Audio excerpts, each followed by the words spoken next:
Sir BTR চুক্তিৰ যোগেদি আমাৰ শোণিতপুৰ আৰু বিশ্বনাথ তাৰপিছত দৰং আৰু নলবাৰী মানে 2022 চন 2023 চন আৰু 2024 চনত মুঠ 81খন গাঁও বিটিচিলৈ অন্তৰ্ভুক্ত কৰা হৈছিল।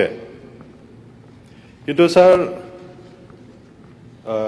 দুখৰ কথাটো হৈছে স্যাৰ গাঁওটো বিটিচিলৈ অন্তৰ্ভুক্ত কৰা হ'ল, কিন্তু অন্তৰ্ভুক্ত কৰাৰ পিছত সেই গাঁওসমূহত যোৱা 2022 চনৰ পৰা কোনো উন্নয়নমূলক কাম কৰা নহ'ল। স্যাৰ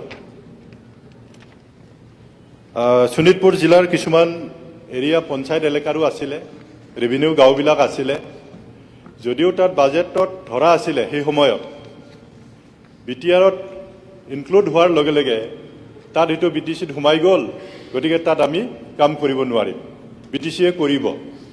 ৱেৰেজ আমি বিটিচিত সেই অঞ্চলত কাম কৰিবৰ কাৰণে কোনো পুঁজি আমি পোৱা নাই।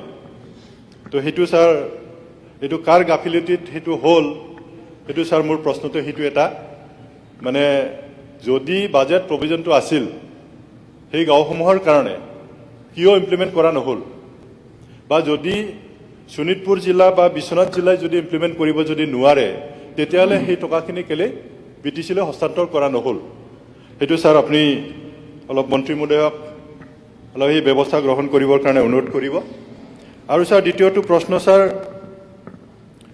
মই সুধিছিলোঁ স্যাৰ এইবাৰ বাজেটত ইয়াৰ ব্যৱস্থা থাকিবনে নাই, কাৰণ বিটিচিৰ যিখিনি বাজেট প্ৰভিজন থাকিব সেই অঞ্চলৰ কাৰণে যদি বাজেটত যদি আমাক ধাৰ্য যদি নকৰে কেতিয়াও আমি সেই অঞ্চলত আমি উন্নয়নমূলক কাম আমি কৰিব নোৱাৰিম।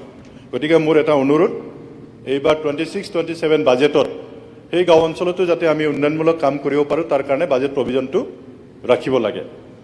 আৰু স্যাৰ 3 নম্বৰ প্ৰশ্ন মোৰ স্যাৰ, যিহেতু গহপুৰটো আমাৰ ওদালগুৰি জিলাৰ পৰা প্ৰায় 150 কিলোমিটাৰ দূৰত, গতিকে খালি গাঁওটোহে ইনক্লুড কৰা হ'ল স্যাৰ, সেই অঞ্চলবিলাকত উন্নয়নমূলক কাম কৰিবৰ কাৰণে ওদালগুৰিৰ পৰা কণ্ট্ৰল কৰাটো কোনোপধ্যে সম্ভৱ নহয়, কাৰণ 150 কিলোমিটাৰ যাব লাগে। ওদালগুৰি বিডিঅ' এজন কেতিয়াও গহপুৰত যাব নোৱাৰে। তো মাটি বাৰীৰ কাম কৰিবৰ কাৰণে তাত চাৰ্কল অফিচাৰ নাই, চাৰ্কল অফিচাৰৰ কাৰণে ওদালগুৰিত আহিব লাগিব, নহ'লে মাজবাট আহিব লাগিব স্যাৰ। তো ইয়াৰ কাৰণে অন্ততঃ গাঁও অঞ্চলৰ উন্নয়নমূলক কাম কৰাৰ কাৰণে at least BDO' office, block development office আৰু চাৰ্কল অফিচ যদি তাত যদি ব্যৱস্থা কৰা হয় তেতিয়াহ'লে সাধাৰণ ৰাইজৰ ভাল হ'ব স্যাৰ।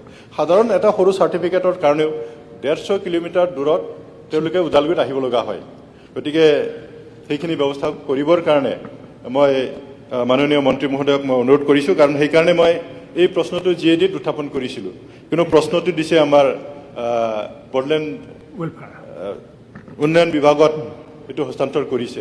গতিকে সেইখিনি প্ৰশ্ন স্যাৰ, সেইখিনি ব্যৱস্থা সোনকালে কৰি দিলে অন্ততঃ সেই অঞ্চলৰ মানুহে যথেষ্ট উপকৃত হ'ব, কাৰণ 2 বছৰ তেওঁলোকে কোনো চৰকাৰী আঁচনি তেওঁলোকে নাপালে। সেই দায়িত্বটো স্যাৰ আমি ল'ব লাগিব, নহ'লেতো সেই অঞ্চল একদম থাকি যাব।